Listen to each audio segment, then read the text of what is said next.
وہ اکیلا ہی چلا تھا جانب منزل، لوگ ملتے گئے اور کارواں بنتا گیا۔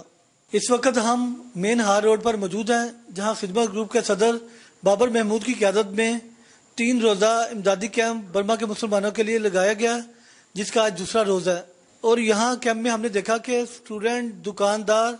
اور وہاں سے گزرنے والے خواتین و مرد حضرات اور خصوصاً کم آمدنی والے بھی وہ اپنی بساط کے مطابق پیسے ڈال رہے تھے۔ یہ سارا منظر دیکھ کر میرا دل خون کے آنسو رو رہا تھا اور میری آنکھوں کے سامنے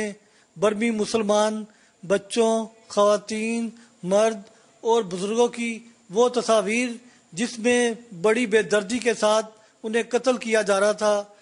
تو دل سے ایک دعا نکلی کہ اللہ پاک جو کام آپ بابر محمود صدر خدمت گروپ ہار روڈ اور ان کی ٹیم سے لے رہے ہیں کہ پورے پاکستان میں وہ واحد شخص ہے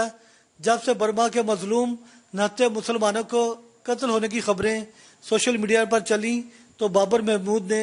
نہ صرف NA 120 کا الیکشن ہو یا لاہور چیمبر کا الیکشن، اس کا ایک ہی کام تھا کہ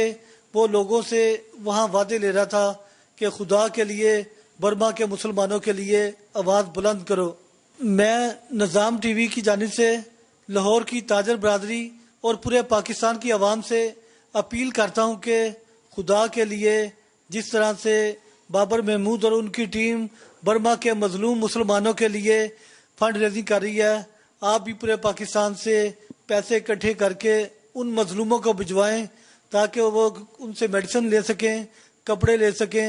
اور رہنے کے لیے بستر لے سکیں۔ کیمرہ مین عبداللہ سلطانی کے ہمراہ ڈاکٹر شاہد سکلال، نظام ٹی وی، لاہور۔